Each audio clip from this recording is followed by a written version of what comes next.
Bienvenue sur Africa 24 dans cette nouvelle édition du Morning News. Au sommaire de l'actualité, les femmes du monde entier étaient célébrées ce 8 mars. C'était le cas en République démocratique du Congo où le président Félix Tshisekedi s'est engagé pour l'effectivité de la parité dans le pays.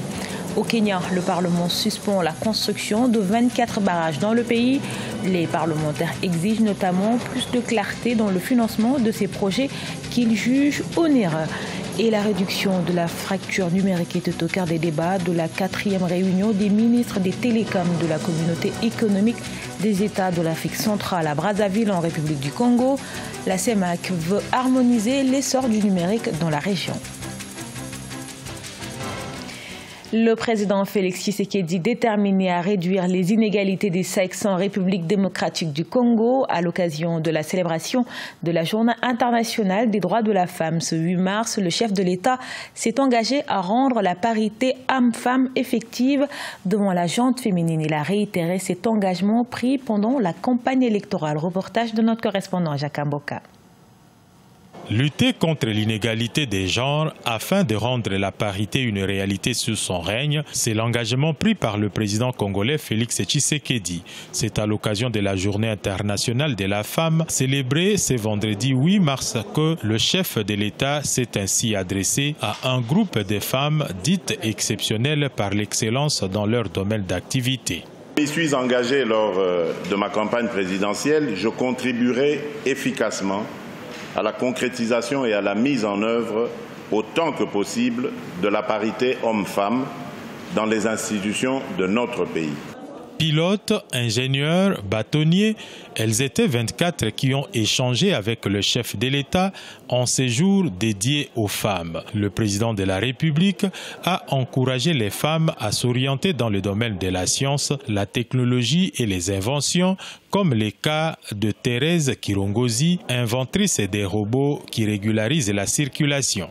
Nous, les femmes, on ne se donne pas beaucoup sur la nouvelle science ou dans l'intelligence artificielle, mais nous devons vraiment redoubler nos efforts et nos capacités parce qu'il n'y a pas de choix. Si nous voulons être un pays développé, nous devons emboîter le pas. Félix Tshisekedi a eu à cette occasion une pensée pieuse pour toutes ces femmes victimes des atrocités perpétrées par des groupes rebelles à l'est du pays. Le chef suprême des armées a promis de ne ménager aucun effort pour l'éradication de ces groupes. Rappelons que le thème retenu pour la Journée internationale de la femme cette année, c'est penser équitablement, bâtir intelligemment, innover pour le changement. Au Kenya, le Parlement a suspendu la construction de tous les barrages en cause l'indemnisation des populations foncières qui tarde à être effective, mais pas que. Les députés exigent également plus de clarté dans la gestion du mécanisme de financement. Corinne Kamsefem. Les députés kenyans ont ordonné ce 5 mars l'arrêt des travaux de construction de 24 barrages dans tout le pays. Le Parlement exige que soit vérifiée avant toute reprise la viabilité de ces travaux. Il exige également que les populations touchées par ces constructions soient totalement indemnisées. Tous les programmes sont suspendus jusqu'à ce que la population soit indemnisée. Le gouvernement doit faire preuve de sérieux et agir en priorité, c'est-à-dire acquérir des terres et indemniser les propriétaires. Autre inquiétude soulevée par les députés, le mode de financement de ces travaux. Les fonds mobilisés pour ceci l'ont été sur la base du modèle ingénierie, approvisionnement, construction et financement. Un mécanisme de financement qui, selon les députés, repose sur les emprunts et ne contribuerait qu'à paupériser et asservir les populations les plus vulnérables. La seule manière de pouvoir être efficace dans le secteur du développement de l'énergie aujourd'hui, c'est de libéraliser complètement les secteurs dans la production, dans la distribution, mais également dans le transport. Ça éviterait que le gouvernement ne s'attire les suspicions, encore moins les critiques de ceux qui pensent qu'on endette les générations à venir sans aucune garantie de rentabilité. En rappel, cette suspension effectuée par les parlementaires intervient quelques jours après un mouvement d'humeur sur le site du projet d'irrigation du cours inférieur de Nzoia à l'ouest du Kenya. Les populations riveraines ont bloqué l'avancement des travaux. Elles réclament l'équivalent de 12 millions de dollars. Leurs terres seront inondées par les eaux de ce projet d'irrigation. La guerre contre la déforestation liée au cacao est ouverte. 2 premiers producteurs mondiaux, la Côte d'Ivoire et le Ghana, s'engagent contre ce fléau. C'est à travers un plan d'action commun que les 33 industriels, qui représentent 85% du marché du chocolat, entendent lutter pour la restauration du couvert forestier. Ange Bijouno-Ménio.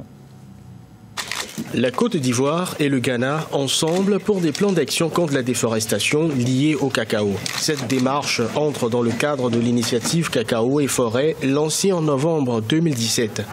Le plan ghanéen pour l'ICF est une pierre angulaire dans notre cadre stratégique pour une croissance économique durable. Nous voulons assurer l'avenir de nos forêts et rendre le secteur du cacao résilient tout en maintenant et en améliorant les revenus et les opportunités pour les exploitants et les utilisateurs de la forêt. Spécifiquement, la feuille de route ivoirienne se base sur la déclaration de la politique de préservation, de réhabilitation et d'extension des forêts sur 10 ans adoptée en mai 2018. Pour sa part, le plan ghanéen repose sur le programme de réduction des émissions liées à la déforestation qui vise notamment à améliorer les stocks de carbone grâce à une gestion durable des forêts.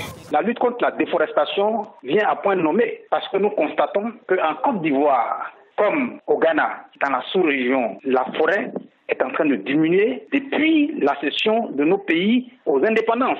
Alors, parce qu'il y a l'industrie du bois qui s'installe, il y a aussi l'extension de l'agriculture, c'est-à-dire que l'agriculture est extensive au lieu que ce soit intensif. D'après les données de la Fondation mondiale pour le cacao, la Côte d'Ivoire et le Ghana, qui comptent pour 65% de l'approvisionnement mondial, ont respectivement perdu 17% et 13% de leur couverture forestière entre 2001 et 2017. Réduire la fracture numérique au sein de la sous-région, une priorité pour les pays membres de la communauté économique des États d'Afrique centrale, réunis pour la 4e réunion des ministres des télécoms de la zone à Brazzaville en République du Congo. Les dirigeants ont opté pour la mutualisation de leur politique nationale avec pour objectif atteindre un taux de couverture Internet de 95% d'ici 2025. Nathalie Mo. La communauté économique des États d'Afrique centrale vise à harmoniser l'essor du numérique dans la région. Ces pays membres ont convenu d'interconnecter au moins 3 capitales et de renforcer les réseaux nationaux des infrastructures de communication électronique à haut débit. Des résolutions qui épousent les ambitions du projet Central Africa Backbone. Il faudrait que chaque pays se dote d'une infrastructure à fibre optique qui va permettre à ce que n'importe quel opérateur, que soit son pays d'implantation, puisse servir les populations des autres pays. L'initiative des pays de la communauté économique des États d'Afrique centrale entend aussi réduire les frais d'itinérance qui varient d'un pays à l'autre. Selon des spécialistes, la solution à ce problème réside dans la mise en place d'un marché de gros de l'itinérance dans la région. Lorsqu'on parle du marché de gros dans le domaine des télécommunications, il s'agit tout simplement de trafic à une capacité très élevée. Donc c'est un peu comme si on augmentait les différentes pistes dans lesquelles les communications étaient effectuées auparavant. Selon GSMA Intelligence, 30% des habitants de l'Afrique centrale auront accès au réseau 3G et 8% au réseau 4G en 2020. Pourtant, les pays de la région envisagent un taux de couverture Internet de 95% au cours des 6 années à venir. C'est une bonne nouvelle pour les futures mamans. Au Togo, la prise en charge des mamans et de leurs bébés a été améliorée au centre hospitalier de Blé à Lomé. La maternité a été rénovée, une avancée considérable au terme de santé publique. Au Togo, pays où la mortalité infantile et maternelle concernerait près d'une naissance sur 5. Reportage de notre correspondante Emefa Kofi. La maternité du centre de santé publique de Baie à Lomé rénovée. Elle dispose désormais de toilettes modernes, de nouveaux lits, des salles d'accouchement neuves et bien d'autres matériels médicaux. Un don de la fondation Agir Ensemble pour l'Afrique en collaboration avec M-Afrique à l'occasion de la Journée internationale des droits des femmes.